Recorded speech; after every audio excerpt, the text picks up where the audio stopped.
تو آپ کو یہ پتہ چل جاتا ہے کہ یہ جو گوگل میپ میں کہاں پہ یہ کاٹن اگائی گئی. تو یہ تو ٹریسیبلٹی کا یہ سسٹم سارے تو نہیں فیکٹرز جو ہے. آپ نے ڈاکٹر تنویر بتائے، ایک آپ نے ذکر کیا حکومت کی طرف سے جو امدادی قیمت کا معاملہ ہے، جو سپورٹ پرائسز مقرر کی جاتی ہیں، کس حد تک کپاس کاشت کرنے والے جو کسان ہیں کسی اور متبادل فصل کی طرف جانے کی وجہ ان کے لیے یہ بن رہا ہے کہ ان کو امدادی قیمت وہ نہیں مل رہی جس پہ ان کی کاسٹ جی پوری جی، ہو یہ یا ان کی بہت بڑی وجہ ہے، پروفٹیبلٹی ہو؟ کیونکہ ظاہر ہے کہ کوئی بھی سب سے بڑی جو ظاہر ہے کہ کوئی بھی فصل تب اگائے گا فارمر جب اس کو کوئی اس میں انسینٹیو ہوگا، پروفٹیبلٹی ہوگی. تو پروفٹیبلٹی تو مین موٹیو ہے کسی بھی فصل کو اگانے کے لیے، باقی ساری چیزیں بعد میں آتی ہیں. اب یہ دیکھنے کی بات ہے کہ ہم نے اس کی پروفٹیبلٹی بڑھانی کیسے ہے. اس کے 2-3 ہی طریقے ہو سکتے ہیں کہ ایک اس کی ان پٹ کاسٹ کم ہو، دوسرا اس کی پروڈکٹیوٹی یا ییلڈ زیادہ ہو کہ اچھا بیج اس کو ملے، فرٹیلائزر اس کو اچھا ملے، خالص ملے، اس کو پیسٹی سائڈ خالص ملے، اچھے ملے. تو اس کی ییلڈ بہتر ہوگی تو پھر اس کو ذرا اچھی انکم ہو جائے گی. یا یہ ہے کہ سپورٹ تو یہ جو آپ نے ییلڈ کی بات کی پرائس گورنمنٹ کپاس اناؤنس کی، کرے. تو یہ 2-3 ہی طریقے ہو سکتے ہیں جس کی اس پروفٹی. تو جو آپ نے جی کپاس کی ییلڈ کی بات کی، فی ایکڑ پیداوار ہم پچھلے سال سے بھی کم تھی اس دفعہ، کیا موسمیاتی تبدیلیاں بھی اس کا کوئی فیکٹر تھیں، ایک آدھ عنصر تھیں اس میں، یا اس کے علاوہ کوئی فیکٹرز تھے جو کہ زیادہ کنٹریبیوٹ کر رہے تھے اس میں؟ جی، ایک تو جو ایریا کلٹیویٹ کیا گیا ہے ظاہر اس میں بھی کمی آئی ہے، اور دوسرا جو سیڈ کی جرمینیشن ہے وہ بھی کم ہوئی ہے. پھر جو آج کل ماڈرن دنیا میں آ رہے ہیں کلائمیٹ چینج ریزسٹنٹ سیڈز، تو اس کے اوپر بھی کام کرنے کی ضرورت ہے کہ ایسے سیڈ دنیا میں آ رہے ہیں جو کہ کلائمیٹ چینج کے افیکٹ سے اتنا زیادہ وہ ان کے اوپر اثر نہیں ہوتا اور ییلڈ میں کمی نہیں آتی. لیکن انفارچونیٹلی ہمارے یہاں جو سیڈ کے اوپر جو ریسرچ ہے وہ اتنی زیادہ نہیں ہو سکی. ہمارے یہاں پاکستان سینٹرل کاٹن کمیٹی ہے، اس کو اگر اسٹرینتھن کر دیا جائے تو وہاں پہ بیسک انفراسٹرکچر ریسرچ کا موجود ہے.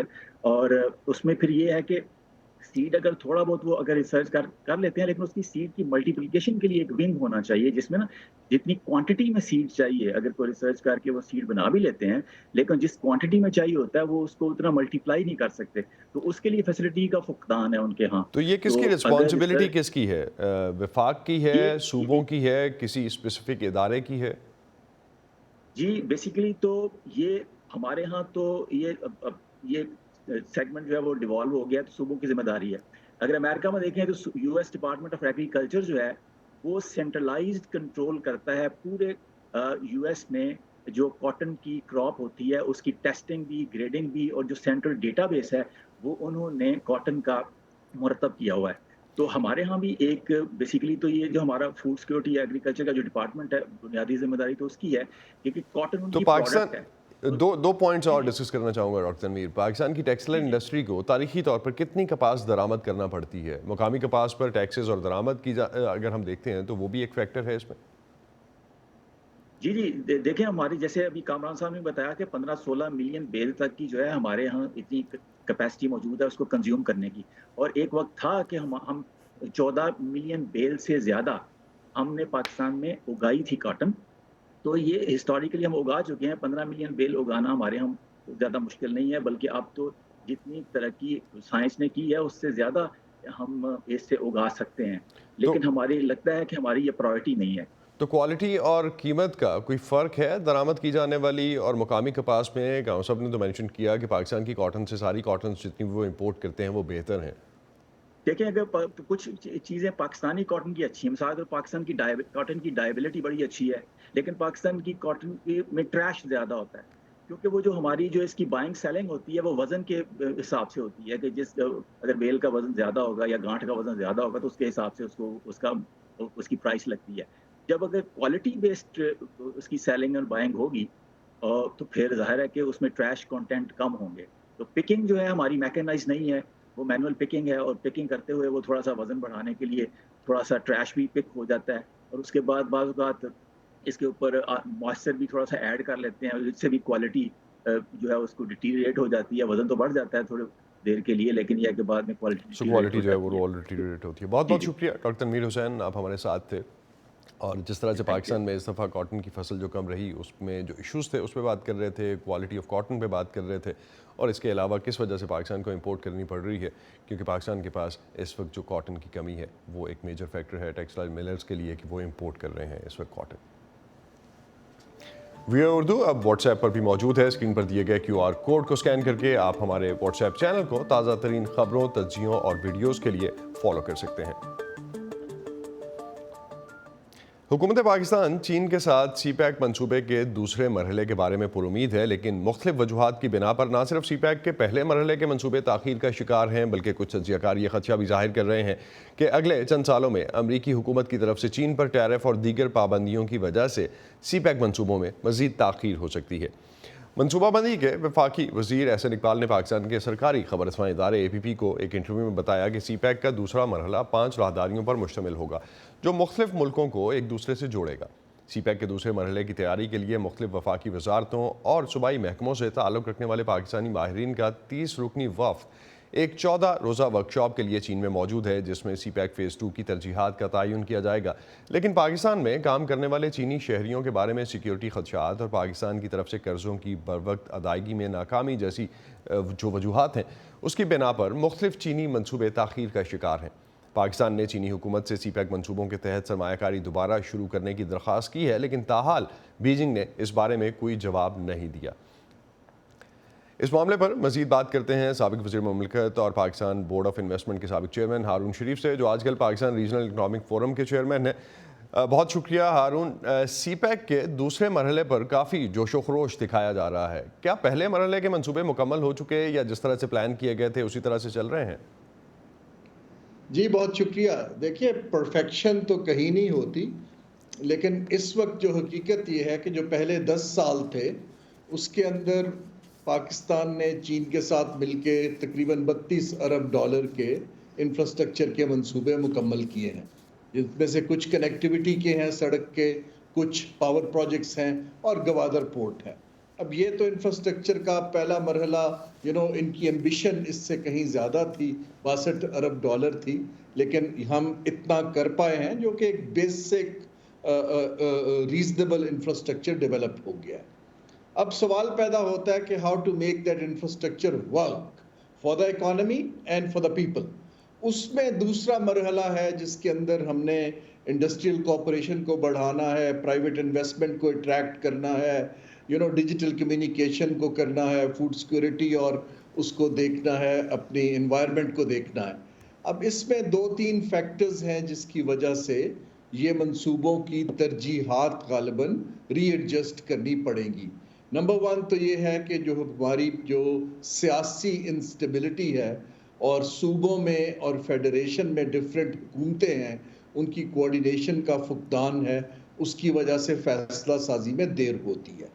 نمبر 2 چائنیز کے تقریباً 20 چائنیز انویسٹر اور انجینئرز کے اوپر ٹیررسٹ اٹیک ہوئے ہیں جس میں انہوں نے اپنی زندگیاں کھوئی ہیں، جس کا چائنا نے بہت سنجیدہ نوٹس لیا ہے. تو وہ اپنے آپ کو ری پلان کر رہے ہیں کہ پاکستان سے کیسے انگیج کیا جائے. تیسرا یہ ہے کہ پاکستان کی حکومت کی میکرو اکنامک سٹیبلٹی گو کہ کچھ بہتر ہوئی ہے، لیکن چین کا تجربہ اچھا نہیں رہا کہ پاکستان اپنی گارنٹیز کو ٹائملی آنر نہیں کر پایا. اور فائنلی ہماری بیوروکریسی کی کیپیبلٹی ہے جو کہ چین کے مقابلے میں بہت کم ہے. تو یہ سارے فیکٹرز جو ہیں، آپ یہ تو اندرونی فیکٹرز زیادہ لگتے ہیں. تو پاکستان میں اس وقت جو چینی منصوبوں کے بارے میں جن خدشات کا اظہار کیا جا رہا ہے، آپ سمجھتے ہیں وہ سارے اندرونی خدشات ہیں یا بیرونی خدشات بھی کچھ لنکڈ ہیں ان سے؟ جی اس میں دونوں طرح کے خطرات ہیں. دیکھیں جو سیکیورٹی ہے وہ تو ایک ریجن کا ایشو ہے اور نان اسٹیٹ ایکٹرز ہیں جو ڈفرینٹ جگہ ایکٹ کرتے ہیں، لیکن مین جو اس وقت مجھے نظر آ رہا ہے ایک تو چین کی اندرونی ترجیحات بھی بدل رہی ہیں. کنیکٹیوٹی اب ان کی کوئی ٹاپ پرائیورٹی نہیں رہی ہے. چین اس وقت تائیوان کو سیٹل کرنا چاہتا ہے، ٹیکنالوجی میں انویسٹ کرنا چاہتا ہے، لیکن اب وہ اس ٹیکنالوجی اتنا بڑا کنیکٹیوٹی کے نیٹ ورک کو لوز تو نہیں کر سکتے. تو اور تیسرا اب وہ حکومت کا سستا پیسہ سی پیک کے اندر لگانے پر تیار نہیں ہے اور پاکستان کو کمرشل بنیادوں کے اوپر اس کو آگے لے جانا پڑے گا، پرائیویٹ سیکٹر لنکڈ. اور وہاں پر جو ہے ایک گیپ آ رہا ہے کیونکہ حکومت کی اپنی کیپیبلٹی کم ہے اور تھرڈ پارٹی گورنمنٹ کو لانے پر بھی اس وقت یا تھرڈ پارٹی کنٹری کو سی پیک پر لانے پر بھی رضامندی کی بات کی گئی ہے. اور جس کے لیے ممالک سے میں بھی ڈائیلاگ کر رہا ہوں تاکہ یہ ایک ملٹی کنٹری کنیکٹیوٹی کا منصوبہ بن سکے، نہ کہ ایک بائیلیٹرل انٹرونشن رہ جائے.